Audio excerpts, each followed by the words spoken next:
여러분이라면 어떻게 하시겠습니까? 엄마가 몰래 모아둔 돈이 오직 큰딸 이름으로만 남겨져 있다면요.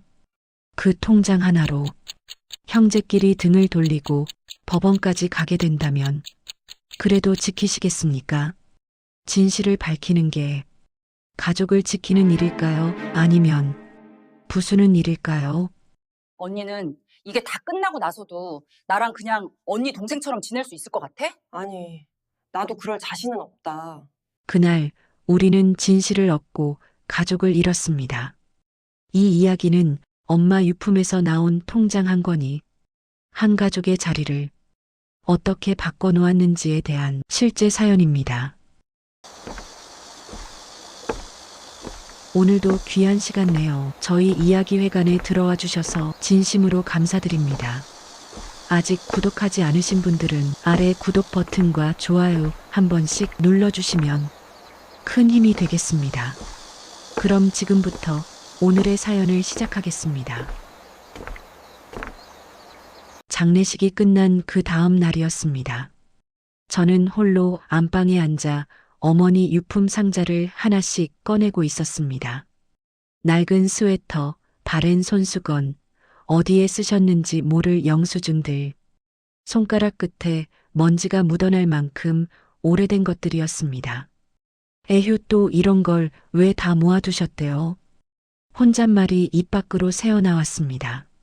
말은 그렇게 하면서도 저는 하나하나 접힌 자국을 펴보고 구겨진 모서리를 쓰다듬고 있었습니다.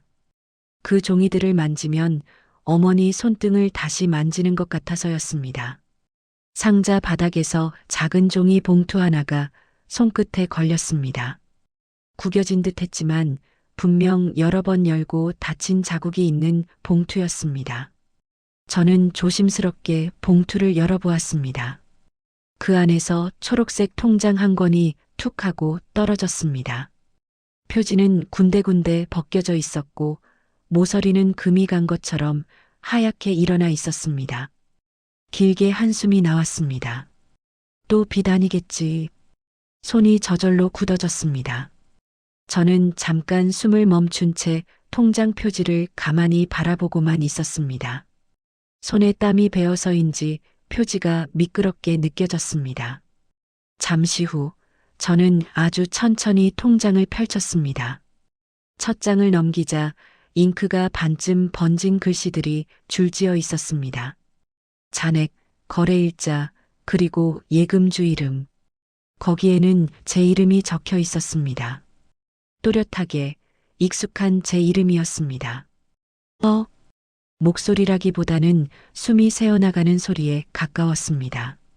저는 눈을 더 가까이 가져갔습니다. 혹시 잘못 본 건 아닌지 여러 번 확인했습니다. 한 줄, 두 줄, 세 줄.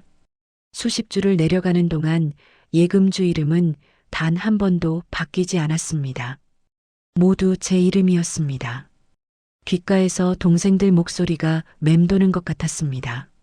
언니는 맨날 엄마한테 기대서 산다고. 엄마 집에만 있잖아.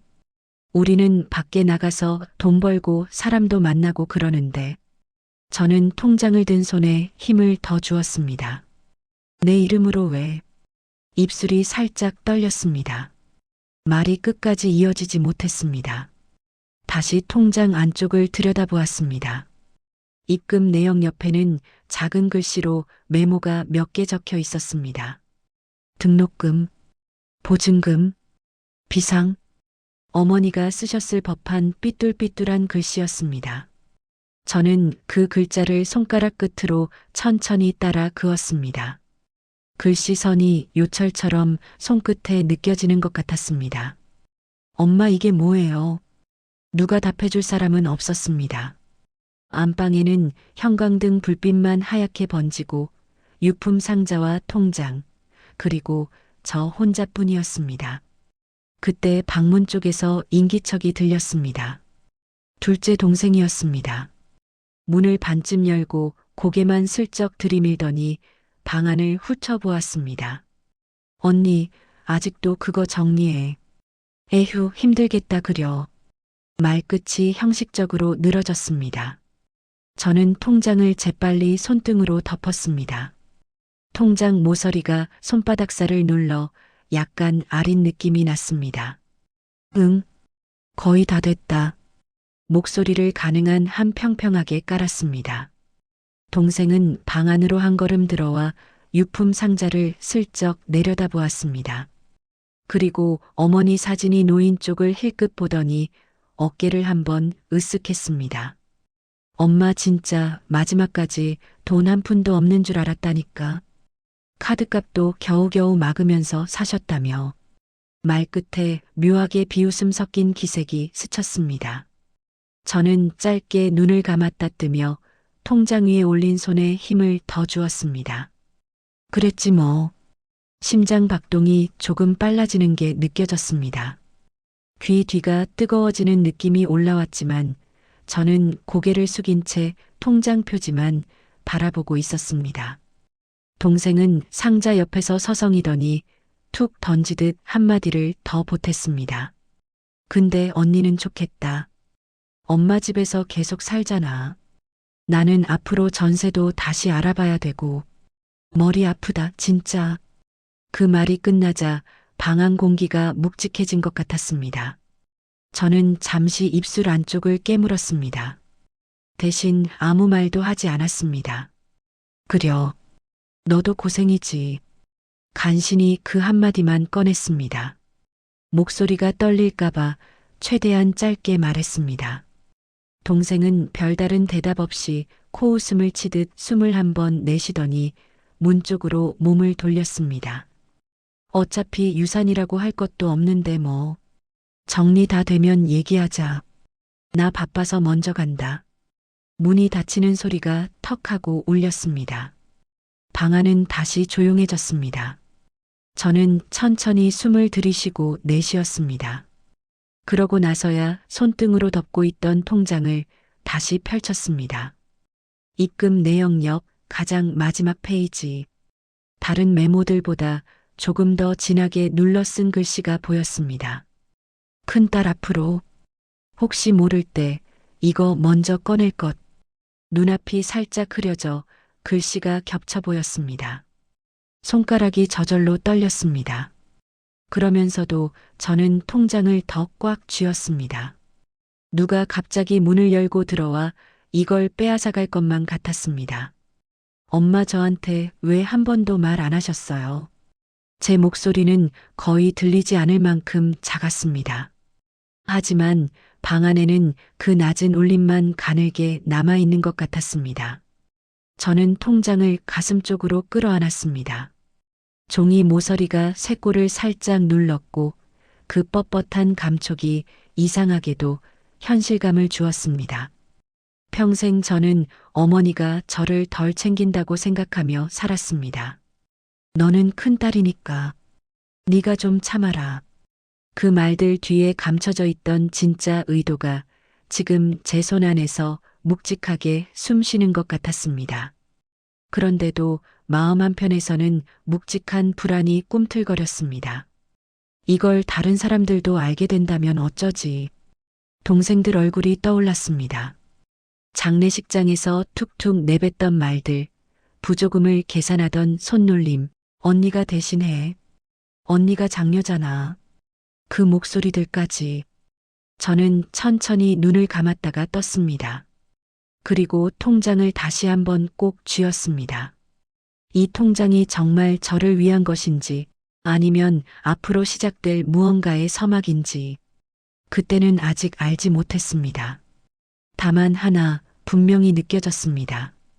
어머니가 남긴 이 작은 종이 묶음이 우리 가족 사이에 새로운 금을 만들 거라는 것만은요. 저는 아주 조용히 통장을 다시 봉투 안에 넣었습니다. 그리고 유품 상자 한쪽, 제가 제일 먼저 손이 닿을 수 있는 자리 깊숙이 밀어 넣었습니다. 언젠가 이걸 꺼내 들고 누군가 앞에 서야 할 날이 올 것 같았습니다. 그날이 오면 저는 더 이상 예전의 제가 아닐 거라는 것도 막연하게 느끼고 있었습니다. 하지만 진짜 문제는 그 다음이었습니다. 그날 저녁 거실에는 형광등 불이 환하게 켜져 있었습니다. 낮 동안 동네 어른들이 다녀가며 두고 간 과일 상자와 조이금, 봉투들이 테이블 위에 어지럽게 올려져 있었습니다. 저는 주방 싱크대 앞에 서서 빈 접시를 하나씩 씻어 올리고 있었습니다. 수도꼭지에서 떨어지는 물줄기 소리가 이상하게도 시끄럽게 느껴졌습니다. 등 뒤에서 둘째 동생 목소리가 들려왔습니다. 언니, 잠깐만 와봐. 정리 좀 같이 보자. 저는 손에 묻은 물기를 행주로 대충 훔치고 거실로 나왔습니다. 테이블 위에는 조이금 봉투가 모두 꺼내져 있었고 막내가 볼펜으로 액수를 적어가며 하나씩 체크하고 있었습니다. 언니 이름으로 온 봉투, 이거 엄마 친구 쪽에서 온 것 같은데 어차피 다 합쳐야지, 그려? 막내가 슬쩍 웃으며 물었습니다. 저는 잠깐 고개를 갸웃했습니다. 그건 내가 따로 나중에. 말끝을 흐리며 조심스럽게 말을 골랐습니다. 막내는 볼펜을 돌리던 손을 멈추고 고개를 들었습니다. 나중에 뭐? 언니가 가져가게? 목소리가 살짝 올라갔습니다. 저는 잠시 입술을 다물었다가 최대한 부드럽게 말했습니다. 아니, 그게 아니고 누구한테 어떻게 온 건지 확인은 하고. 둘째는 소파에 기대 앉은 채 팔짱을 끼고 저를 바라봤습니다. 입꼬리가 애매하게 올라가 있었습니다. 언니, 또 그 스타일 나온다. 뭐든 혼자 정리하고 혼자 마음대로 정하고. 그 말이 끝나자 공기가 조금 싸늘해졌습니다. 저는 대답 대신 테이블 위에 놓인 과일 칼을 집어들었습니다. 껍질도 벗기지 않은 사과를 그냥 만지작거리며 시선을 사과 표면에만 두었습니다. 그려. 아직 정신이 없으니까 조금만 천천히 보자. 가능한 한 낮은 톤으로 말했습니다. 하지만 가슴 안쪽에서는 낮게 무언가가 일렁이고 있었습니다. 테이블 한쪽 유품 상자에서 따로 꺼내두었던 초록색 통장 봉투가 눈에 들어왔습니다. 입구가 살짝 벌어져 있었고 봉투 가장자리가 형광등에 반사돼 희미하게 빛나고 있었습니다. 막내가 그쪽으로 눈을 돌렸습니다. 저건 뭐야? 은행 봉투 같은데. 순간 등골을 타고 서늘한 느낌이 훑고 지나갔습니다. 저는 본능적으로 한 걸음 옆으로 움직여 봉투 앞을 가렸습니다. 아, 그건 나중에 볼 거야. 대답이 너무 빨리 나와버렸습니다. 막내 눈썹이 올라갔습니다. 언니 앞으로 된 거야? 짧은 질문이었지만 그 안에 섞인 의심은 숨겨지지 않았습니다. 저는 잠시 입술을 깨물었다가 피하지 않기로 했습니다. 응, 내 이름으로 돼 있더라. 엄마 유품에서 나왔어. 거실이 조용해졌습니다. TV는 꺼져 있었고 냉장고 돌아가는 소리만 희미하게 들렸습니다. 둘째가 천천히 몸을 일으켰습니다. 테이블 쪽으로 다가와 제 옆에 섰습니다. 언니 이름으로 된 통장? 언니, 그런 건 우리한테도 미리 말했어야지. 목소리에는 서운함과 계산이 섞여 있었습니다. 저는 숨을 한번 고르고 조심스럽게 말을 이었습니다. 나도 오늘 처음 봤어. 유품 정리하다가 봉투 안에서. 엄마가 나한테 말은 안 하셨으니까. 마지막 말은 거의 속삭임에 가까웠습니다.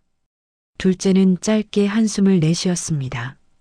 그래도 유산 문제잖아. 그런 건 다 같이 상의하는 게 맞지, 언니. 유산이라는 단어가 나오자 방 안에 보이지 않는 선이 하나 그어지는 느낌이 들었습니다. 저는 그 선을 발끝으로 더듬듯 바닥을 내려다봤습니다. 유산이라기엔 나도 아직 뭐가 뭔지. 제 말이 끝나기도 전에 막내가 끼어들었습니다. 언니는 맨날 그 소리야. 모른다. 아직 생각 안 해봤다. 근데 결과적으로는 늘 언니 쪽으로 정리되더라. 말끝이 묵직하게 떨어졌습니다. 저는 천천히 고개를 들었습니다. 막내는 팔짱을 낀 채 힐끗힐끗 저를 내려다보고 있었습니다. 입꼬리는 웃고 있었지만 눈동자는 전혀 웃고 있지 않았습니다.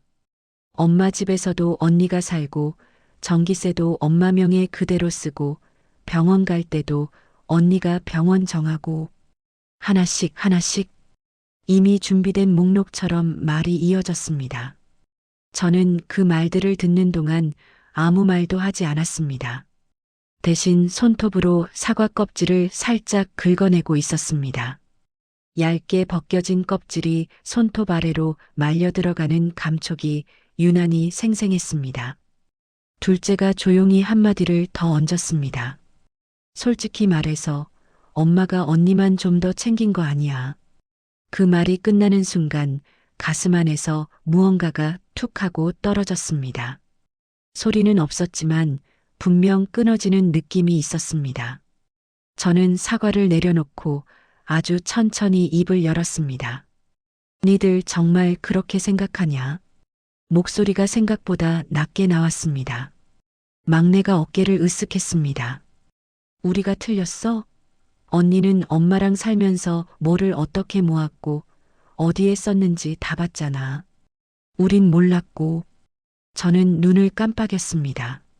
눈동자가 마르지 않은 채 흔들리는 느낌이 들었습니다. 봤지. 근데 그게 다 아는 건 아니더라. 제 귀에조차 낯설게 들리는 말이었습니다.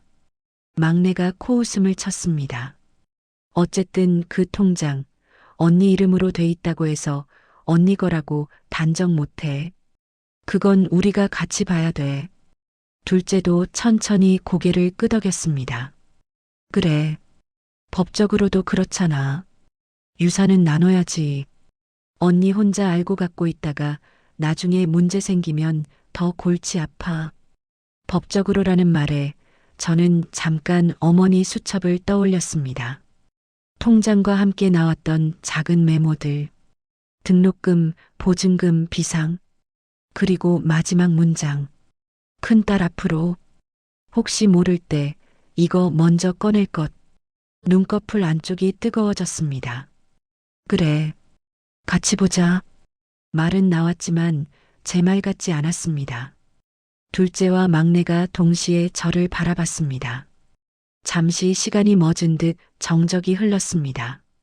저는 봉투 쪽으로 걸어가 그것을 손에 들었습니다. 종이 봉투가 손가락 사이에서 바스락 소리를 냈습니다. 심장이 그 소리와 같은 박자로 뛰는 것 같았습니다. 하지만 그 자리에서 봉투를 열지는 않았습니다. 근데 지금 말고. 둘째가 눈살을 찌푸렸습니다. 왜? 저는 봉투를 가볍게 흔들었다가 다시 꼭 쥐었습니다. 엄마가 이걸 어떤 마음으로 모았는지 나도 아직 다 모르겠으니께. 막내가 다시 웃었습니다. 이번에는 더 차갑게. 또 모른다네. 알겠어, 언니. 근데 하나만 기억해. 엄마가 언니만 딱 집어서 우릴 빼고 뭐를 남겼다면. 말을 잠시 끊었습니다. 눈빛이 더 서늘해졌습니다. 그건 우리한테도 상처야. 알겠어. 상처. 그 단어를 듣는 순간 저는 막내가 아니라 어머니 얼굴이 먼저 떠올랐습니다. 갈라졌던 손등, 겨울마다 트던 손마디, 시장 봉지 들고 오시던 뒷모습. 저는 대답 대신 아주 천천히 고개만 끄덕였습니다. 그래, 다 같이 보자. 근데 그 전에 나도 좀 보고. 둘째가 짧게 한숨을 쉬었습니다. 또 언니 스타일이지 뭐. 알았어. 그럼 날짜 정해서 우리 셋이 같이 보자. 그땐 말 돌리지 말고. 저는 입가에 아주 얇게 웃음 비슷한 걸 걸었습니다. 웃음인지 경계인지 저도 알 수 없었습니다. 그래. 이번엔 나도 안 돌릴란다. 막내가 눈썹을 살짝 치켜 세웠습니다. 언니가 그 말한 게 오늘 제일 무섭다. 막내는 농담처럼 말하고 자리에서 일어났습니다. 잠시 후 둘째와 막내는 코트를 걸치고 집을 나갔습니다. 현관문이 닫히는 소리에 집안은 다시 조용해졌습니다. 저는 봉투를 들고 안방으로 돌아왔습니다. 형광등 아래서 봉투를 한참 내려다봤습니다. 손가락이 봉투 가장자리를 따라 천천히 움직였습니다. 거친 종이 질감이 피부를 긁고 지나가는 감촉이 분명했습니다. 엄마. 입술 안쪽에서만 소리가 맴돌았습니다. 이게 누구 상처를 덜어주려고 만든 건지 저는 아직 잘 모르겠습니다. 저는 봉투를 조심스럽게 열었습니다. 안에 든 통장과 수첩을 다시 꺼냈습니다. 통장 위에 수첩을 살짝 포개어 올려두었습니다. 마치 두 사람이 나란히 앉아 있는 것처럼 언젠가 이 두 개를 들고 누군가 앞에 서야 할 날이 올 겁니다. 그날 누구 상처가 더 깊이 드러날지, 누구 억울함이 더 크게 터질지 아직은 모릅니다. 다만 하나 분명히 느껴졌습니다. 오늘 우리 사이에는 눈에 보이지 않는 금이 하나 더 생겼다는 것. 그리고 그 금을 따라 벌어지는 소리가 내일도 모레도 그 다음 날도 더 커질 거라는 예감이었습니다. 하지만 진짜 문제는 그 다음이었습니다. 며칠 뒤 저는 은행 창구 앞에 앉아 있었습니다. 투명 유리 너머로 직원이 통장을 이리저리 넘기고 있었습니다. 은행 안공기는 늘 그렇듯 건조했습니다. 번호표를 부르는 전자음과 잔잔한 안내 방송이 섞여 사람 마음을 괜히 더 초조하게 만들었습니다. 제 손은 무릎 위에서 가만히 모아져 있었습니다. 손가락 끝에는 은근한 힘이 들어가 있었고 손등의 핏줄이 조금 더 도드라져 보였습니다.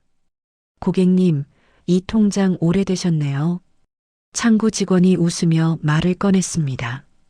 예, 뭐 그런가 봅니다. 제가 천천히 대답했습니다. 직원은 화면을 한참 들여다보더니 고개를 갸웃했습니다. 마지막 거래가 몇 년 전이시네요. 그래도 꾸준히 입금은 돼 있었어요. 주로 같은 지점에서요. 같은 지점이요. 제가 살짝 몸을 앞으로 기울였습니다. 직원은 화면을 다시 내려다보며 말을 이었습니다. 예. 여기 거래일자를 보면 거의 일정해요. 금액은 조금씩 다른데 주로 이 근처 시장에서 입금된 걸로 보입니다. 지점 코드가 그래요. 시장. 그 단어에 제 머릿속에 오래된 풍경이 떠올랐습니다. 춥던 겨울 새벽 겹겹이 껴입고 나가시던 어머니의 등, 양손에 장바구니를 들고 돌아오시던 모습. 저는 짧게 숨을 들이켰습니다. 혹시 입금자 이름은 안 나옵니까? 직원이 키보드를 두드리다 고개를 들었습니다. 이건 통장 내역서에 표시되지 않는 정보예요. 다만 패턴을 보면 본인께서 직접 입금하신 건 아닌 것 같아요. 반복적인 금액, 반복적인 날짜.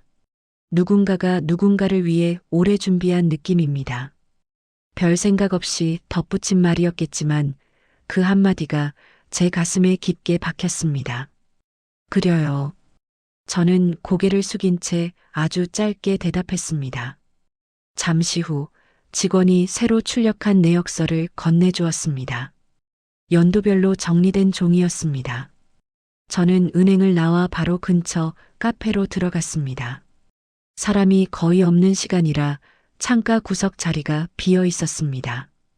테이블 위에 통장과 내역서를 나란히 펼쳐 놓았습니다. 그리고 작은 수첩을 꺼냈습니다. 어머니 유품에서 같이 나온 그 수첩이었습니다. 수첩의 날짜와 통장 입금 날짜, 내역서의 숫자들과 수첩에 적힌 메모들, 김치값, 약가, 큰딸 월세, 비상. 저는 그 둘을 하나하나 대조해 보기 시작했습니다. 볼펜 끝이 종이 위를 천천히 움직였습니다. 화살표와 동그라미, 밑줄이 조금씩 늘어났습니다. 시간이 갈수록 손은 더 빨라졌지만 숨은 점점 느리게 쉬어지는 느낌이었습니다. 마지막 페이지까지 맞춰보고 나서야 저는 한 가지를 알게 됐습니다. 어머니는 평생 제가 힘들어할 때마다 제가 모르는 사이에 조금씩 통장을 채워오셨다는 것. 제가 회사를 그만두고 편의점 야간 아르바이트를 하던 시절, 전세금을 겨우 맞춰야 했던 해, 갑자기 병원비가 필요했던 날들, 그때마다 수첩에는 메모가 남아 있었습니다. 큰딸 오늘 또 야근, 김치 더 보냄, 큰딸 목소리 힘없음, 통장 조금 넣음, 큰딸 전세 올랐다고 함, 시장 좀 더 나가야겠다. 글씨는 삐뚤삐뚤했지만 그 안에는 제가 몰랐던 어머니의 하루가 그대로 적혀 있었습니다. 저는 볼펜을 내려놓고 손으로 얼굴을 감쌌습니다. 눈꺼풀 안쪽이 뜨겁게 달아올랐습니다. 그러나 눈물은 쉽게 떨어지지 않았습니다. 엄마. 입술 사이로 겨우 나온 소리는 카페 안잔잔한 음악에 묻혀버릴 만큼 작았습니다. 한참을 그렇게 앉아 있다가 테이블 위 내역서를 천천히 정리해 봉투에 넣었습니다. 그리고 속으로 아주 조용히 한 문장을 떠올렸습니다. 이건 그냥 내 몫이라고 말하면 안 되겠구나. 어머니가 남긴 것은 단순한 숫자가 아니었습니다. 어머니가 저를 바라보던 시간들이었습니다. 그걸 알고 나니 더 이상 마음대로 쥐고 있을 수가 없었습니다. 그렇다고 가볍게 넘길 수도 없었습니다. 동생들 눈에는 이게 그저 언니만 챙긴 증거로 보일 게 분명했기 때문입니다. 그때 휴대전화가 울렸습니다.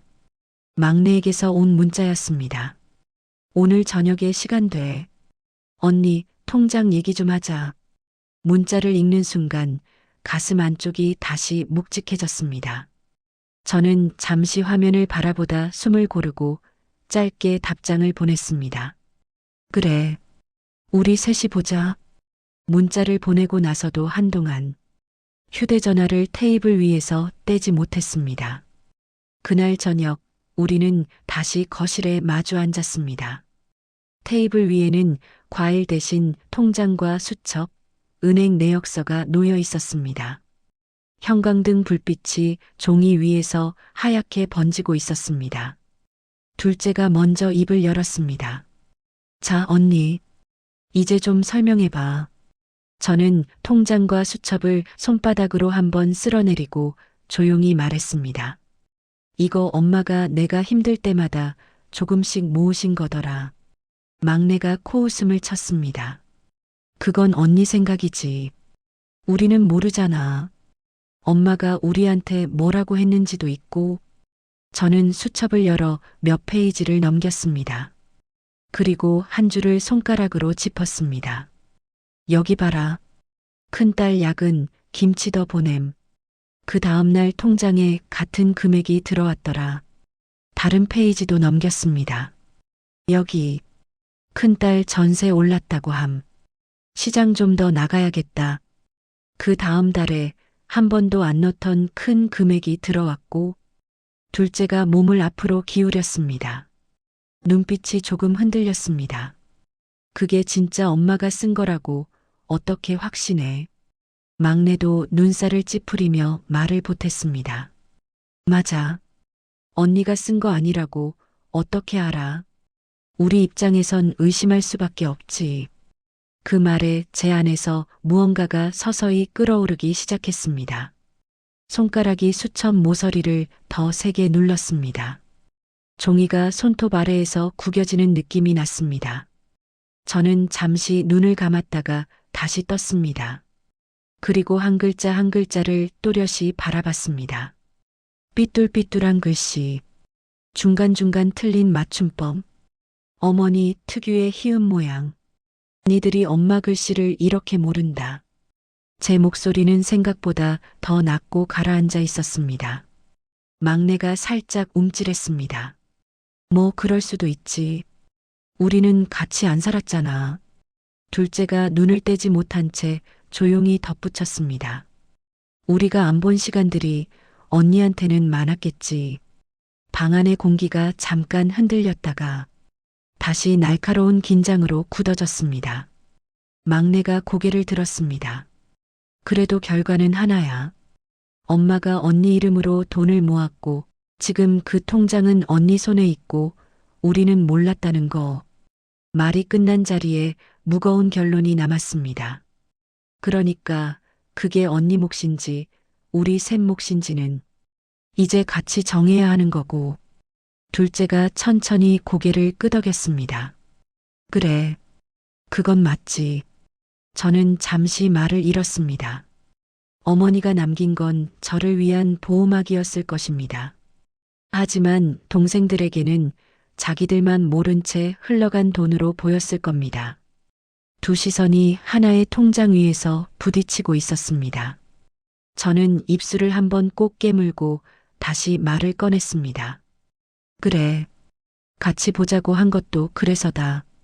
내가 혼자 챙기겠다는 생각 나도 이제는 안 한다. 막내가 고개를 갸웃했습니다. 이제는 말끝이 날카로웠습니다. 저는 그 말에는 답하지 않고 통장과 수첩, 내역서를 가지런히 맞춰 놓았습니다. 그리고 아주 조용히 말했습니다. 대신 엄마가 이걸 어떤 마음으로 모으셨는지는 우리 셋이 똑같이 봤으면 한다. 둘째가 팔짱을 풀었습니다. 막내도 잠시 눈을 피했습니다. 그래서 어떻게 할 건데? 막내의 질문에 저는 숨을 깊게 들이마셨다가 아주 천천히 내쉬었습니다. 정식으로 한번 보자. 법대로, 절차대로. 엄마가 남긴 이 통장이 진짜 우리한테 뭐라고 말하고 있는지 법대로. 그 말을 꺼내는 순간 둘째와 막내의 표정이 동시에 변했습니다. 막내가 눈을 가늘게 뜨며 말했습니다. 언니가 법 얘기를 먼저 꺼내네. 둘째도 미묘하게 웃었습니다. 언니 생각보다 준비가 된 사람처럼 말한다. 저는 아주 얇게 웃음을 지었습니다. 이제는 나도 내가 뭘 보고 있는지 알아야 하니까. 그날 밤 우리는 결국 법적 절차를 밟아보기로 합의했습니다. 그러나 그 합의 아래 깔린 마음은 셋 모두 달랐습니다. 저는 어머니의 마음을 확인하고 싶었고, 막내는 불공평을 바로잡고 싶었으며, 둘째는 아직 어느 편에 설지 정하지 못한 눈빛이었습니다. 거실 불을 끄고 혼자 안방으로 돌아왔을 때, 저는 통장을 다시 한번 손에 쥐었습니다. 손바닥에 닿는 종이 감촉이 아까보다 더 차갑게 느껴졌습니다. 엄마, 이게 정말 누굴 지키려고 만든 건지. 제 목소리는 방 안어둠 속으로 스며들어갔습니다. 어머니의 대답은 여전히 들리지 않았습니다. 다만 한 가지는 분명해지고 있었습니다. 이 통장은 이제 단순한 유품이 아니라 우리 셋을 갈라놓을 칼날이자 누군가를 살려낼 방패가 된다는 것. 그리고 그 칼날과 방패를 동시에 쥐고 있는 사람은 다른 누구도 아닌 바로 저라는 사실이었습니다. 하지만 진짜 문제는 그 다음이었습니다. 며칠 동안 저는 통장과 수첩을 거의 손에서 놓지 않고 지냈습니다.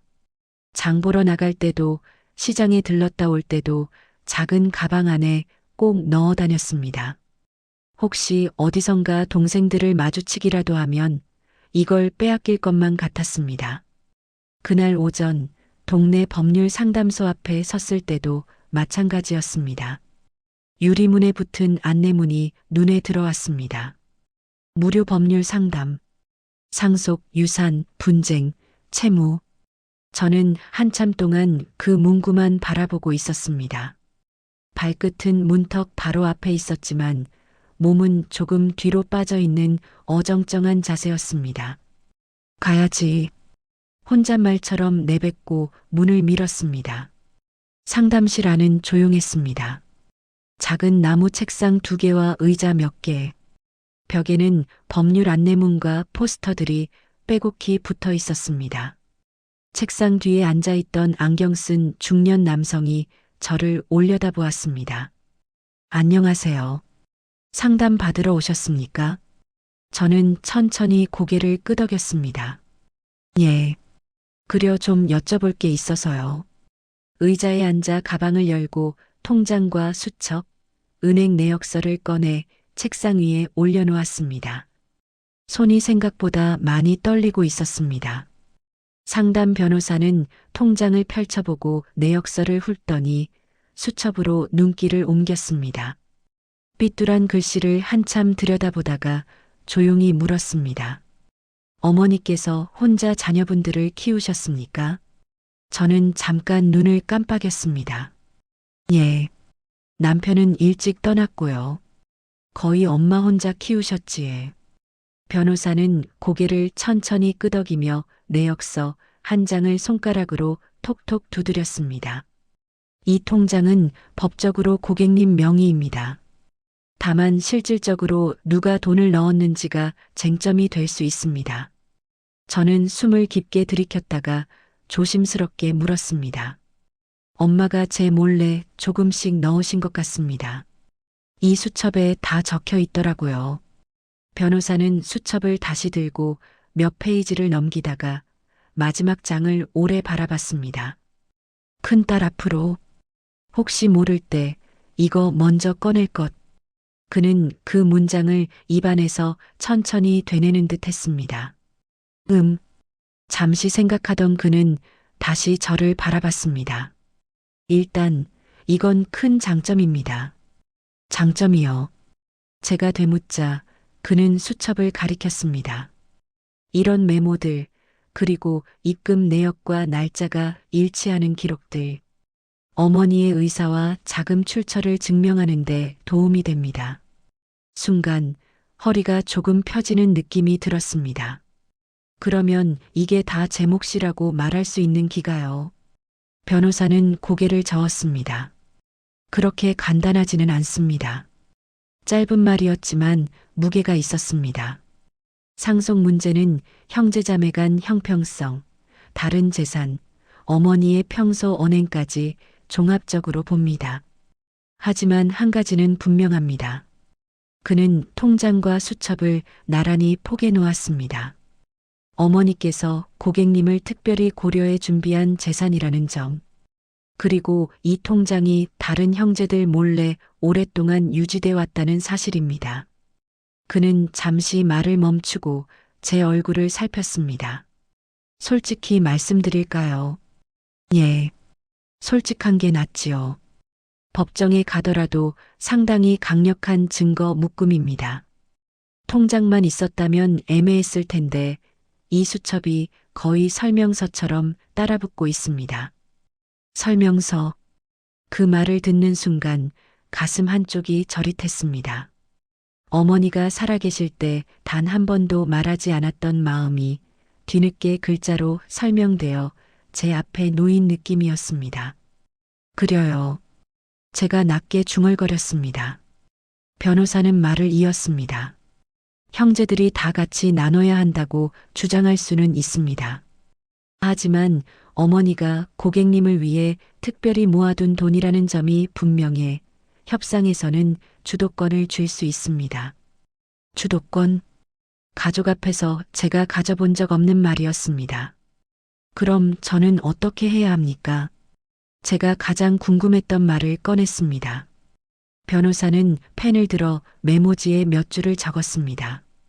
첫째, 통장과 수첩, 내역서는 훼손하지 마세요. 둘째, 형제들과 감정 싸움으로 가지 말고 어머니 의사와 기록만 말씀하세요. 그리고 셋째, 그가 메모지를 제 쪽으로 밀었습니다. 정식 상속 절차에서 이 통장과 수첩을 근거로 별도 재산 주장을 하세요. 오늘 상담 기록과 제 소견서를 함께 제출하면 좋습니다. 소견서. 이제는 어머니의 글씨뿐 아니라 법의 언어도 제 편이 되는 느낌이었습니다. 메모지에는 상담소 연락처와 함께 짧은 문장이 적혀 있었습니다. 어머니의 생전 의사에 따라 장녀를 위한 별도 준비 재산으로 판단됨. 짧은 문장이었지만 벽돌처럼 묵직하게 느껴졌습니다. 감사합니다. 제가 고개를 숙이자 변호사는 고개를 끄덕였습니다. 가장 중요한 건 감정이 아니라 기록입니다. 가족일수록 더더욱 그렇습니다. 기록으로 말하라. 집으로 돌아오는 길 내내 그 말이 머릿속을 떠나지 않았습니다. 버스 창밖 풍경이 모두 먼 배경처럼 흘러갔습니다. 집에 도착해 현관문을 열자 거실에서 목소리가 들렸습니다. 언니 왔나? 둘째였습니다. 이미 와 있었습니다. 응, 방금 왔다. 어디 갔다 오는 길인데? 저는 숨을 고르고 말했습니다. 상담 좀 받고 왔다. 둘째의 눈빛이 흔들렸습니다. 무슨 상담? 저는 가방에서 통장과 수첩, 내역서와 메모지를 꺼내 식탁 위에 올려놓았습니다. 법률 상담. 상속이니 유산이니 니들도 말 많잖아. 나도 법대로 보려고. 둘째가 몸을 세웠습니다. 언니가 먼저 법 얘기를 꺼낼 줄은 몰랐다. 저는 얇게 웃었습니다. 나도 몰랐다. 이 나이에 이런 데를 올 줄은. 둘째는 메모지를 집어들고 읽었습니다. 눈썹이 좁아졌다 풀어지기를 반복했습니다. 언니 이거 진짜야. 그래. 변호사가 직접 본 거다. 둘째는 깊게 숨을 들이켰습니다. 막내는 알아. 아직은. 알면 난리 나겠다. 그래서 니한테 먼저 보여주는 기다. 네가 늘 중간에 있었잖아. 둘째는 잠시 말을 잃더니 피식 웃었습니다. 이제야 그런 말 하네. 한참을 서류를 보던 둘째가 낮게 말했습니다. 인정해야겠다. 엄마가 언니를 위해 따로 준비한 건 맞는 것 같다. 그 말에 가슴이 잠깐 풀렸다가 다시 조여왔습니다. 그래도 막내는 안 넘어갈 거다. 걔는 불공평으로만 볼 거야. 알아. 그래서 나도 마음 단단히 먹으려고. 예전처럼 참지는 않을 거다. 둘째는 걱정과 안도가 섞인 눈빛으로 저를 봤습니다. 이제는 엄마가 남긴 걸 없던 일로 하는 게 더 죄 같아서 막내가 뭐라 해도 법대로 갈 거다. 기록대로 보자. 둘째는 천천히 고개를 끄덕였습니다. 그게 맞는 것 같다. 그때 현관문이 열렸습니다. 막내였습니다. 식탁 위를 훑어보더니 비웃듯 말했습니다. 벌써 시작했네. 나만 빼고. 둘째가 조심스럽게 말했습니다. 와서 앉아. 엄마 얘기 좀 하자. 막내는 천천히 앉았습니다. 좋아. 나도 할 말 많으니까. 그 순간 저는 통장을 양손으로 감쌌습니다. 종이의 감촉이 손바닥 가득 느껴졌습니다. 이제 이 통장은 제가 지켜야 할 물건이 아니라 엄마가 제 손에 쥐어준 마지막 무기가 되어 있었습니다. 그리고 그 무기를 어떻게 쓰느냐에 따라 우리 셋의 인생이 갈릴 거라는 것도 알고 있었습니다. 심장이 조용히 그러나 분명하게 박동을 높이고 있었습니다. 하지만 진짜 문제는 그 다음이었습니다. 그래, 오늘 제대로 따져보자. 막내는 의자에 등을 기대지도 않은 채 앉아 있었습니다. 양손을 테이블 위에 딱 벌려 올려놓고 눈은 통장과 수첩을 번갈아 찍고 있었습니다. 그래, 언니가 할 말 많다 그랬지.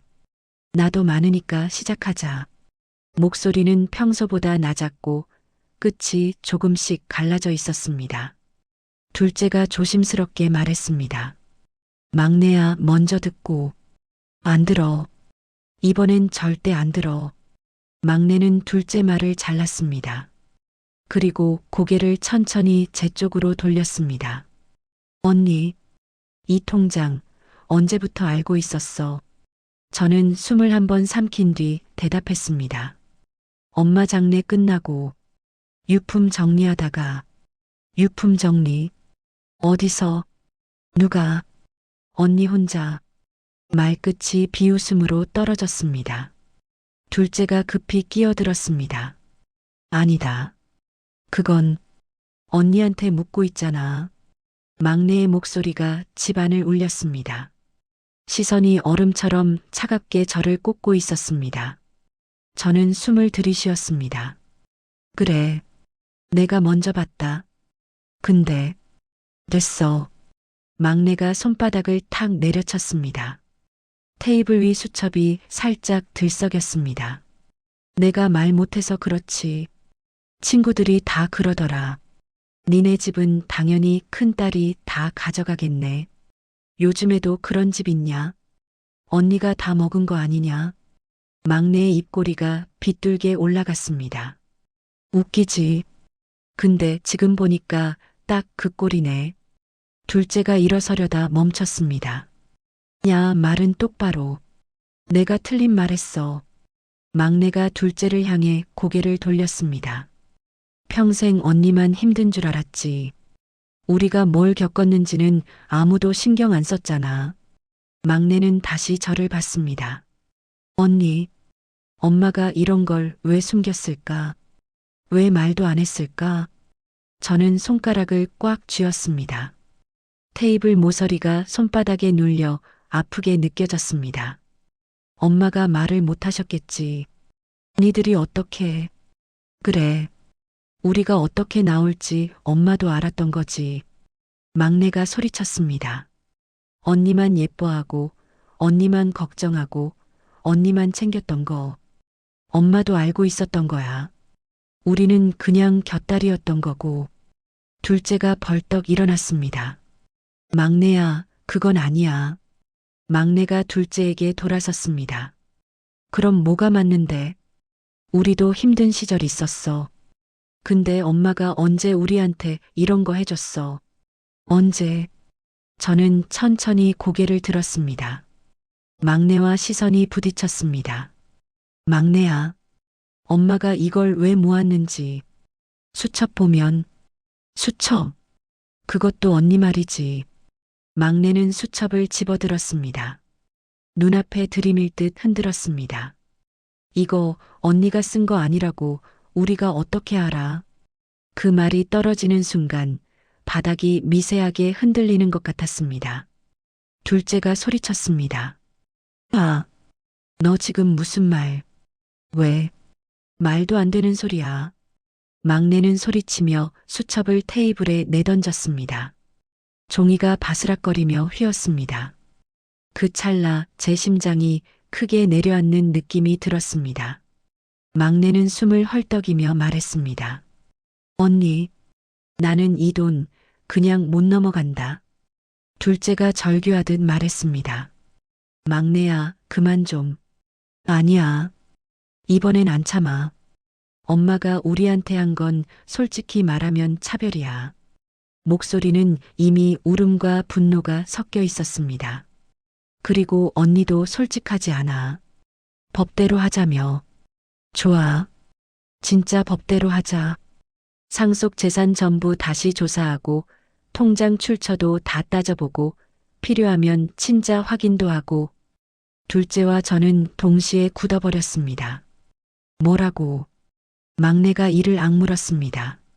왜 놀라? 진짜 정의롭게 가야 하는 거 아니야? 언니가 먼저 말했잖아. 법대로 하자고. 막내는 의자를 밀치며 일어섰습니다. 의자 다리가 마룻바닥을 긁는 소리가 날카롭게 울렸습니다. 언니, 준비해. 나도 변호사 선임할 거니까. 그리고 막내는 현관 쪽으로 걸어갔습니다. 발걸음 소리가 집안의 메아리처럼 남았습니다. 현관문이 탁 하고 닫히자 공기가 순식간에 가라앉았습니다. 둘째가 천천히 앉으며 얼굴을 감싸쥐었습니다. 언니, 큰일 났다. 저건 진짜다. 저런 말까지 꺼낸 건 막내가 완전히 돌아섰다는 거야.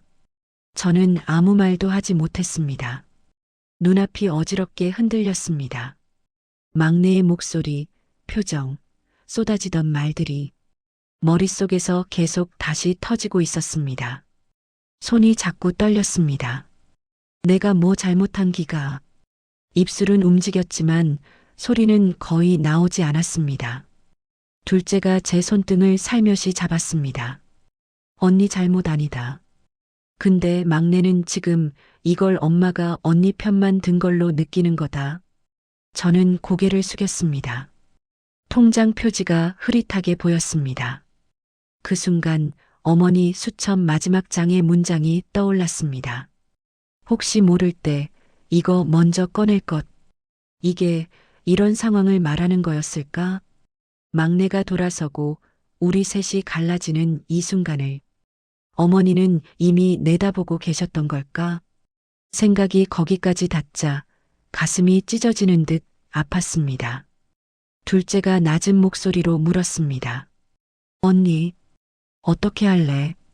저는 천천히 고개를 들었습니다. 시선은 어딘가 먼 곳을 보고 있었습니다. 법대로 간다. 그래야 감정으로 안 망가진다. 둘째는 고개를 끄덕였지만 얼굴에는 불안이 가득했습니다. 막내는 법까지 가면 더 독해질 거다. 저는 천천히 숨을 내쉬었습니다. 그리고 오래 붙들고 있던 통장을 양손으로 감싸 쥐었습니다. 알아. 숨이 조금 떨렸습니다. 근데 엄마가 나한테 맡긴 건 이 통장만이 아니고 여기 적힌 마음도 있으니까. 그 말을 마치는 순간 안에서 조용한 결심이 일어났습니다. 나는 더 이상 피하는 사람이 아니라 맞서는 사람이 되고 있었습니다. 하지만 동시에 어떤 예감도 함께 자리 잡았습니다. 이 싸움은 진실을 밝혀도 상처가 남을 것이다. 그 상처는 아마 우리 셋이 평생 안고 가야 할 것이다. 하지만 진짜 문제는 그 다음이었습니다. 막내가 집을 나간 뒤 며칠 동안 집안 공기는 늘 눅눅하게 가라앉아 있었습니다. 식탁 위에 놓인 통장은 그대로였지만 이제는 바라보는 것만으로도 속이 아릿해졌습니다. 둘째는 평소보다 연락이 잦아졌습니다. 언니 괜찮나? 밥은 먹었나? 막내한테 연락 왔다. 그중 마지막 메시지는 밤 11시가 훌쩍 넘은 시간에 도착했습니다. 막내가 변호사 선임했다 카더라. 언니한테도 곧 연락할 거다. 메시지를 읽는 순간 손끝이 서늘해졌습니다. 다음 날 오후였습니다. 현관 앞에서 낯선 남자의 목소리가 들려왔습니다. 여기 거주하시는 분 맞으십니까? 등기우편입니다. 문을 열자 흰 봉투 하나가 손에 쥐어졌습니다. 봉투 가장자리에 붉은 띠가 둘러져 있었습니다. 내용 증명. 그 네 글자를 보는 순간 숨이 한 박자 늦게 들어왔습니다. 봉투를 들고 거실로 들어와 소파에 앉았습니다. 손이 떨려 봉투가 자꾸 미끄러졌습니다. 그래, 열어야지.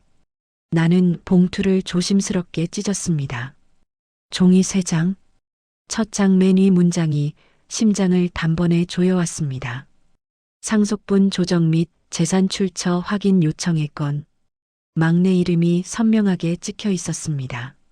종이를 천천히 넘겼습니다. 귀하가 보유 중인 은행 통장의 자금은 고인이 생전에 특정 자녀에게만 편중하여 제공한 것으로 의심됨. 해당 수첩은 작성자가 명확하지 않으며 고인의 필적이라고 단정할 수 없음. 필요시 필적 감정 의뢰 및 계좌 거래 내역 전수 조사 예정. 마지막 문장을 읽을 즈음에는 손끝 감각이 희미해졌습니다. 귀하는 상속 협의 중 해당 통장을 무단으로 보유 중이며 진정한 권리자 확인이 필요함. 무단 보유. 말이 저절로 입 밖으로 새어나왔습니다. 그때 현관문이 열리며 둘째가 들어왔습니다. 언니. 둘째는 제 손에 들린 서류를 보는 순간 얼굴빛이 하얗게 변했습니다. 받았나? 나는 천천히 고개를 끄덕였습니다. 봐라.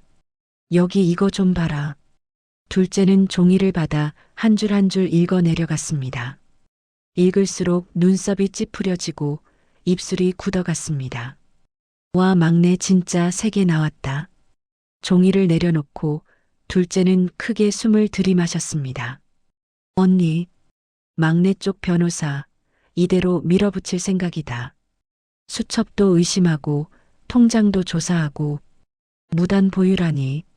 나는 손바닥을 무릎 위에 얹은 채 가만히 듣고만 있었습니다. 둘째가 조심스럽게 제 손을 잡았습니다. 언니, 괜찮나? 언니가 뭘 잘못한 게 있나? 나는 천천히 고개를 저었습니다. 근데 이렇게까지 해야 했나? 둘째는 눈을 감았다가 떴습니다. 막내는 엄마가 자기들은 안 챙겨줬다고 느끼는 거다. 그 감정이 지금은 사실보다 더 커져 있다. 나는 길게 숨을 내쉬었습니다. 그래도 무단 보유는 너무하다. 그때 휴대전화가 울렸습니다. 낯선 번호였습니다. 잠시 망설이다 전화를 받았습니다. 여보세요. 말씀하신 분 맞으시죠? 막내분이 선임하신 법률 대리인입니다. 목소리는 공손했지만 온기가 없었습니다. 내용 증명은 확인하셨을 겁니다. 상속 협의를 위해 해당 통장 사본, 거래 내역, 그리고 수첩 원본을 제출해 주셔야 합니다. 숨이 순간 멎는 것 같았습니다. 원본을요? 예. 작성 의사와 출처 확인이 필요합니다. 협조해 주시면 절차가 원활합니다. 둘째가 제 표정을 보고 손을 더 꽉 잡았습니다. 나는 떨리는 목소리로 말했습니다. 그건 조금 더 생각해보고 생각하실 문제는 아닙니다. 말이 단호하게 잘려 들어왔습니다. 정당한 상속권 확인 절차이므로 회피하실 수 없습니다. 회피. 그 단어가 심장을 깊게 찌르는 것처럼 느껴졌습니다. 알겠습니다. 일단 확인은 했습니다. 전화를 끊자 손에서 힘이 빠져 휴대전화가 무릎 위로 떨어졌습니다. 둘째가 급히 물었습니다. 뭐라 카던데? 나는 천천히 고개를 들었습니다. 수첩 원본 내라 카더라. 둘째의 눈이 크게 떠졌습니다. 원본을? 그걸 왜? 나는 통장을 손바닥 위에 올린 채 낮게 말했습니다. 이제는 엄마 글씨 하나도 증거가 돼버린 기라. 집안이 숨조차 크게 쉬지 못하는 정적에 잠겼습니다. 둘째가 조심스럽게 물었습니다. 언니, 이제 어떻게 할래? 나는 대답하지 못했습니다. 머릿속이 텅 비어 말 하나 꺼내는 데조차 시간이 걸렸습니다. 그때였습니다. 식탁 끝에 놓여있던 어머니 수첩. 바람도 없는데 종이 한 장이 스르르 넘어갔습니다. 둘째가 먼저 알아봤습니다. 언니 저거. 나는 떨리는 손으로 그 페이지를 펼쳤습니다. 거기에는 짧은 문장이 흐릿하게 남아 있었습니다. 잉크가 습기를 먹은 듯 번져 있었지만 분명 읽혔습니다. 큰딸 모를 거. 시간 되면 은행 서류랑 같이 맡길 것. 숨이 제대로 쉬어지지 않았습니다. 종이를 쥔 손이 떨려 종이가 가볍게 울었습니다. 언니 이게 뭐고? 둘째의 목소리는 멀게만 들렸습니다. 나는 그 문장을 몇 번이고 다시 읽었습니다. 은행 서류. 나는 수첩 뒤쪽을 다시 넘겼습니다. 마지막 장 안쪽 풀칠된 작은 공간이 살짝 벌어져 있었습니다. 손톱으로 조심히 가장자리를 밀었습니다. 봉투가 천천히 열렸습니다. 그리고 종이 한 장이 바스락 소리를 내며 손바닥 위로 떨어졌습니다. 둘째가 숨을 들이켰습니다. 언니, 저거 뭔데? 나는 그 종이를 천천히 펼쳤습니다. 상단에 찍힌 은행 로고, 그 아래 어머니 이름, 그리고 굵은 글씨 한 줄, 특정금전 신탁 계약서. 둘째가 거의 탄식하듯 말했습니다. 엄마가 신탁까지. 손끝에서 힘이 빠지는 느낌이 들었습니다. 온몸에 전기가 스쳐간 것처럼 멍해졌습니다. 어머니는 통장 하나만 남긴 게 아니었습니다. 특정 목적을 위해 나만을 위한 신탁까지 준비해 두셨던 것입니다. 막내의 의심도, 내용 증명도, 필적 감정도 이 한 장의 서류 앞에서는 전혀 다른 의미가 되어버렸습니다. 하지만 동시에 알았습니다. 이 서류가 드러나는 순간 우리 셋의 관계는 돌아갈 수 없다는 것을. 나는 종이를 가슴에 안고 아주 천천히 눈을 감았습니다. 엄마는 다 알고 계셨네. 목소리는 먼지처럼 흩어졌습니다. 둘째가 옆에서 깊게 숨을 내쉬었습니다. 언니, 이제 진짜 전쟁이다. 나는 고개를 끄덕였습니다. 그래. 이제는 피할 수도 숨길 수도 없다. 심장이 아프도록 뛰고 있었습니다. 하지만 그 박동은 조금씩 두려움이 아니라 각오로 바뀌고 있었습니다. 하지만 진짜 문제는 그 다음이었습니다. 법원 조정실 문 앞에 섰을 때 제가 가장 먼저 본 건 문에 붙은 하얀 종이였습니다. 상속 재산 분할 조정. 검은 글씨 몇 자였지만 그걸 읽는데 한참이 걸렸습니다. 손에 땀이 배어 서류 봉투가 자꾸 미끄러졌습니다. 들어가시죠. 제 옆에서 변호사가 낮게 말했습니다. 상담소에서 만났던 그 변호사였습니다. 오늘은 정장 재킷을 단정히 걸치고 차분한 눈빛으로 문 손잡이를 잡고 있었습니다. 문이 열리자 가장 먼저 긴 테이블이 눈에 들어왔습니다. 한쪽에는 막내와 막내 쪽 변호사가 앉아 있었고 그 옆에 둘째가 굳은 얼굴로 팔짱을 끼고 있었습니다. 저는 숨을 한번 고르고 변호사와 함께 자리에 앉았습니다. 조정위원이 서류를 정리하며 말했습니다. 그럼 고인의 상속 재산 중 문제가 된 통장과 관련해서 각자 입장을 말씀해 주시죠. 막내 쪽 변호사가 먼저 입을 열었습니다. 저희 의뢰인 입장은 명확합니다. 해당 통장은 고인이 생전에 한 자녀에게만 편중하여 제공한 자금으로 다른 상속인의 권리가 침해된 상태입니다. 또한 통장 관리와 수첩 보관이 일방 상속인의 손에만 있어 객관성이 훼손되어 있습니다. 말은 차분했지만 하나하나가 제 쪽으로 향하는 비수처럼 느껴졌습니다. 막내는 그 말을 듣는 동안 한 번도 저를 보지 않았습니다. 다만 손가락으로 테이블을 규칙적으로 두드리고 있을 뿐이었습니다. 제 변호사가 조용히 말했습니다. 그 부분에 대해 저희도 말씀드릴 내용이 있습니다. 조정위원이 고개를 끄덕였습니다. 말씀해 보세요. 제 변호사는 제가 준비해 온 서류 봉투를 열었습니다.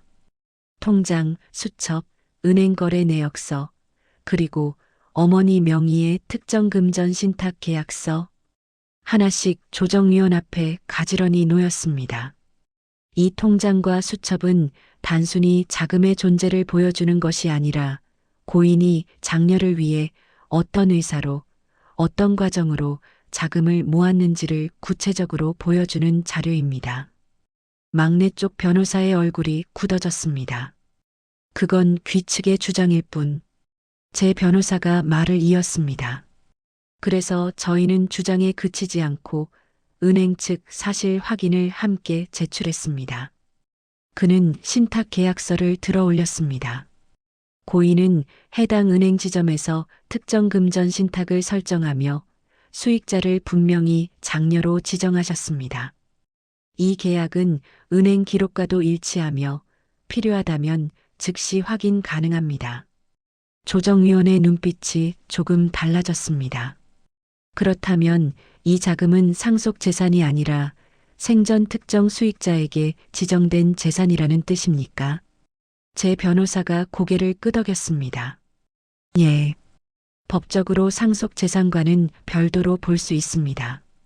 또한 이 수첩에는 통장 입금 날짜와 일치하는 기록과 함께 고인의 의사가 구체적으로 남아 있습니다. 그는 수첩을 펼쳐 몇 페이지를 앞으로 밀었습니다. 큰딸 전세 올랐다고 함. 시장 좀 더 나가야겠다. 큰딸 오늘도 야근. 목소리 힘없다. 김치 더 보냄. 통장 조금 넣음. 그리고 마지막 장에는 이렇게 적혀 있습니다. 변호사가 손가락으로 마지막 문장을 짚었습니다. 시간 되면 은행 서류랑 같이 맡길 것. 조정실 안이 잠시 조용해졌습니다. 조정위원이 고개를 들었습니다. 이 수첩에 대해 필적 감정은 진행하셨습니까? 제 변호사가 준비해 온 자료를 꺼냈습니다. 예. 고인의 다른 필적과 비교한 결과 동일인으로 판단된다는 감정 결과서입니다. 막내 쪽 변호사가 다소 높아진 목소리로 말했습니다. 그렇다 해도 형제자매 간 형평성 문제는 남아 있습니다. 특정 자녀에게만 과도한 자금이 제공됐다면 부당한 편중으로 볼 여지도 있습니다. 그때 막내가 고개를 들었습니다. 그리고 처음으로 제 눈을 보았습니다. 그래. 이제는 문서로도 다 찍히네. 엄마가 언니만 챙긴 거. 그 말은 조정위원이 아니라 저에게 향해 있었습니다. 나는 숨을 깊게 들이켰습니다. 제 변호사가 눈빛으로 신호를 보냈습니다. 말씀하셔도 됩니다. 나는 손바닥 위에 올려둔 통장을 한번 꼭 쥐었다가 내려놓았습니다. 그리고 조정위원을 향해 천천히 말했습니다. 제가 직접 말씀드려도 되겠습니까? 조정위원이 고개를 끄덕였습니다. 네, 괜찮습니다. 나는 잠시 시선을 내렸다가 다시 들었습니다. 저는 평생 엄마가 저보다 동생들을 더 챙긴다고 생각하고 살았습니다. 막내의 눈썹이 살짝 움직였습니다. 집에 오면 늘 동생들부터 밥을 먹였고 무슨 일만 있으면 큰언니니까 참아라 그 말이 먼저였습니다. 그래서 저는 제가 덜 받은 사람이라고만 생각했습니다. 목소리가 흔들려 더 천천히 말을 이었습니다. 그런데 엄마 돌아가시고 이 통장과 수첩을 보고 나니까 제가 모르는 사이에 엄마가 얼마나 오랫동안 얼마나 자주 제 이름으로 돈을 모아왔는지 알게 됐습니다. 나는 수첩을 펼쳐 손가락으로 글씨를 한번 쓸었습니다. 이 글씨는요, 제가 알던 엄마 말투 그대로입니다. 틀리는 맞춤법도 글자 모양도 다 똑같습니다. 조정실이 다시 조용해졌습니다. 나는 막내를 바라봤습니다. 막내야, 내 말대로 나만 챙긴 것처럼 보일 수 있다. 나도 처음엔 그 생각부터 들었다. 잠시 말을 멈추고 숨을 골랐습니다. 근데 수첩을 한 장 한 장 보다 보니까 엄마는 나를 더 주려고 한 게 아니라 내가 무너질까봐 그걸 막으려고 모은 거더라. 막내의 입술이 미세하게 떨렸습니다. 회사 그만두고 밤에 일 나가고 전세 못 맞춰서 울던 거. 엄마는 다 알고 있었던 거다. 나는 마지막 문장을 가리켰습니다. 시간 되면 은행 서류랑 같이 맡길 것. 엄마는 이걸 숨기라고 남긴 게 아니라 언젠가는 같이 보라고 남긴 거라고 이제는 그렇게 보입니다. 제 변호사가 말을 보탰습니다. 결국 이 통장과 신탁은 고인이 장녀를 위해 준비한 보호장치에 가깝습니다. 다른 재산과의 형평성은 별도로 논의할 수 있지만 이 자금까지 일반 상속 재산으로 섞는 건 고인의 의사에 반합니다. 조정위원이 서류를 한참 살펴본 뒤 말했습니다. 이 자금은 다른 상속 재산과 분리해 판단하는 것이 타당해 보입니다. 막내의 얼굴이 굳었습니다. 그럼 우리는 뭡니까? 목소리가 점점 높아졌습니다. 언니는 엄마 집에서 살고 이제는 통장까지 다 가져가고 우리는 뭐냐고요? 조정위원은 차분히 말했습니다. 이 자리는 감정을 판단하는 곳이 아니라 고인의 의사와 법적 구조를 판단하는 자리입니다. 막내 쪽 변호사가 팔을 잡았지만 막내는 뿌리쳤습니다. 언니, 이번엔 분명히 저를 보고 말했습니다. 이렇게 끝나고 나서도 나랑 그냥 언니 동생으로 지낼 수 있을 것 같아요. 나는 숨을 깊게 들이켰습니다. 아니, 나도 그럴 자신은 없다. 잠시 침묵이 흘렀습니다. 그래도 하나는 분명히 하고 싶다. 엄마가 나한테 맡긴 건 이 돈이 아니라 이걸 숨기지 않고 꺼내드는 일이었다는 거. 나는 통장과 수첩, 서류를 조정위원 쪽으로 밀었습니다. 법대로 엄마 글씨대로 정해 주십시오. 잠시 후 조정위원이 결론을 말했습니다. 해당 통장과 신탁은 고인이 장녀를 위해 별도로 준비한 재산으로 보고 상속 재산분할 대상에서 제외하는 것이 타당합니다. 그 말만 또렷이 남았습니다. 조정은 그렇게 끝났습니다. 조정실을 나왔을 때 복도 공기는 묘하게 무감각했습니다. 막내가 말했습니다. 언니, 이겼네. 나는 고개를 저었습니다. 이긴 게 아니다. 그냥 엄마가 해둔 걸 따른 거다. 막내는 천천히 돌아섰습니다. 그 뒷모습을 보며 알았습니다. 진실은 밝혀졌지만 마음에는 씻을 수 없는 금이 남았다는 걸. 그리고 진짜 문제는 그 다음이었습니다. 조정이 끝난 지 몇 달이 지났습니다. 봄이 지나 여름이 오고 다시 가을이 지났습니다. 어머니의 집, 그러니까 지금은 제 이름으로 된 이 집에는 여전히 제가 살고 있습니다. 주방 창가에 서서 아침 햇빛을 볼 때면 예전처럼 어머니가 서 있을 것만 같습니다. 하지만 그 자리는 늘 비어 있습니다. 식탁 위에는 이제 통장과 수첩 대신 작은 액자 하나가 놓여 있습니다. 어머니가 젊었을 때 찍은 사진입니다. 시장 앞에서 찍은 듯 비닐봉지를 한 손에 들고 해를 등진 채 웃고 있는 모습입니다. 그 사진 앞에 매달 초가 되면 작은 국화꽃 한 송이를 꽂아둡니다. 통장과 신탁 서류는 지금 은행 금고에 들어 있습니다. 더 이상 식탁 위에 올려놓고 붙들고 있지는 않습니다. 법적으로는 모든 것이 정리되었습니다. 통장과 신탁은 제 몫이 되었습니다. 나머지 재산들은 조정 결과에 따라 형제들끼리 나눠 가졌습니다. 막내는 그날 이후 한 번도 이 집에 오지 않았습니다. 연락도 거의 끊겼습니다. 명절이 되면 둘째와 저는 간단히 연락을 주고받습니다. 제사 날짜는 그대로다. 응. 시간 되면 들러라. 막내 이름은 그 문자들 사이에 한 번도 등장하지 않습니다. 가끔 둘째에게 조심스럽게 묻습니다. 막내는 잘 지내나? 둘째는 늘 비슷하게 답합니다. 그럭저럭? 바쁘다 카더라. 엄마 얘기는 아직 잘 못 꺼낸다. 그 말을 들을 때마다 가슴 한쪽이 조용히 아려옵니다. 어머니 제삿날 저는 상 위에 통장과 수첩을 올리지 않습니다. 대신 어머니가 좋아하시던 단감과 시장에서 사오시던 과자 봉지를 항상 같이 올려둡니다. 제사를 마치고 방안이 조용해지면 저는 어머니 사진 앞에 앉아 가만히 말을 건넵니다.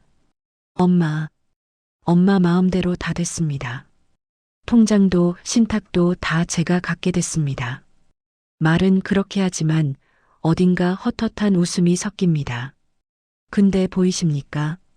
엄마가 지켜주려 했던 사람은 살아남았는데 우리 셋이 같이 앉을 자리는 깨져버렸다는 거. 손가락으로 사진 액자 모서리를 천천히 쓸어봅니다. 사진 속 어머니의 웃음은 여전히 따뜻한데 제 앞의 식탁은 조용합니다. 둘째는 가끔 집에 들릅니다. 예전처럼 웃고 떠들다가도 막내 이야기가 나오면 둘 다 입을 다물어 버립니다. 한 번은 둘째가 이런 말을 했습니다. 언니, 막내가 그러더라. 법정에서 언니가 한 말 맞는 말인 줄은 알겠는데 그날 이후로 언니 얼굴만 보면 엄마 얼굴이 같이 떠오른다고. 나는 한동안 말을 잇지 못했습니다. 둘째는 조용히 말을 이었습니다. 그래서 네 얼굴 보면 엄마한테도 화가 나는 것 같아서 더 못 보겠다 카더라. 그 말은 어느 쪽에도 유리하지 않은 진실이었습니다. 나는 짧게 웃었습니다. 그럴 수 있겠다. 나도 거울 보면 가끔 엄마 얼굴부터 보이니까. 우리는 둘 다 웃었지만 그 웃음은 곧 조용한 한숨으로 바뀌었습니다. 밤이 되면 가끔 그런 생각이 듭니다. 내가 그날 조정실에서 조금 더 물러섰으면, 통장 일부를 그냥 나눠 갖자고 했으면 지금보다는 덜 아팠을까? 하지만 생각의 끝에는 늘 같은 문장이 남습니다. 그러면 엄마가 남긴 글씨들은 어디에 둘 건데? 수첩 위에 남아있던 글씨들, 시장 다녀와서 적어둔 메모들, 내가 힘들어하던 날을 기록해둔 그 한 줄 한 줄. 그건 내가 양보한다고 해서 지워질 수 있는 것이 아니었습니다. 어머니가 평생 쌓아둔 마음을 제 손으로 지워버리는 일. 그게 더 잔인한 선택처럼 느껴졌습니다. 그래서 저는 결국 그날의 선택을 뒤집지 않았습니다. 대신 그 선택의 결과로 남은 상처들을 평생 안고 가야 한다는 것만 조용히 받아들였습니다. 어느 날 은행에서 전화가 왔습니다. 신탁상품 정기 안내차 연락드렸습니다. 재계약 여부를 검토하셔야 할 시기라서요. 나는 한참 동안 그 말을 듣기만 했습니다. 어떻게 쓰실지는 이제 고객님 몫입니다. 전화를 끊고 나서도 한동안 가만히 앉아 있었습니다. 책상 서랍을 열어 신탁 계약서를 꺼냈습니다. 어머니 이름, 제 이름, 그리고 굵은 글씨, 특정 목적 수익자 장려. 나는 서류를 접어 무릎 위에 올려놓았습니다. 엄마, 이 돈 제가 혼자 쓰지는 않겠습니다. 천천히 그렇게 말이 나왔습니다. 나만큼 버틴 큰딸들이 세상에 많을 거 아닙니까? 엄마가 내게만 쥐어준 게 아니라 참고 버텼던 사람들한테 언젠가 돌아갈 돈이라 생각하고 조금씩 써보겠습니다. 구체적인 계획은 아직 없습니다. 그저 어머니가 적어둔 혹시 모를 때라는 말이 이제는 나 혼자만의 혹시가 아니었으면 좋겠다는 생각뿐이었습니다. 어머니 사진 앞에 조용히 말했습니다. 엄마가 저를 위해 지켜주신 진실은 결국 돌아왔습니다. 다만 돌아오는 길에 사람들 마음을 많이 베고 지나갔습니다. 손가락으로 사진 속 어머니의 눈가를 쓸어봅니다. 그래도 이렇게라도 엄마 마음을 알고 사는 게 끝까지 덜 받은 사람이다 원망하며 사는 것보다는 조금은 낫지 않겠나 싶습니다. 창밖에서 바람이 불어 커튼이 살짝 흔들렸습니다. 그 바람이 제 볼을 스칠 때 잠시 어머니 손등의 감각이 떠올랐습니다. 진실은 결국 제게 돌아왔습니다. 그 대신 예전처럼 셋이 둘러앉아 밥 먹던 자리는 돌아오지 않았습니다. 그래서 저는 이 이야기를 할 때마다 이렇게 말하게 될 것 같습니다. 저는 이겼다고 말하긴 어렵습니다. 다만 무너지지 않고 버텼다고 그렇게만 말하겠습니다. 그리고 그 말을 할 수 있게 된 것만으로도 어쩌면 어머니가 남긴 마지막 선물일지도 모르겠습니다. 이야기를 다 하고 나면 저는 늘 이 한마디를 덧붙입니다. 엄마, 고맙습니다. 그리고 미안합니다. 그 말이 아무에게도 들리지 않아도 저는 오늘도 이렇게 조용히 어머니가 남긴 통장 대신 어머니가 남긴 마음을 손에 쥐고 살아가고 있습니다. 그게 제가 얻은 진실이고 그 대가로 감당해야 할 상처이기도 합니다. 오늘 사연 어떠셨나요? 여러분이라면 어떤 선택을 하셨을지 댓글로 남겨주시면 정말 감사하겠습니다. 긴 이야기 끝까지 들어주셔서 고맙습니다. 다음에도 좋은 이야기로 찾아뵙겠습니다. 이야기회관이었습니다.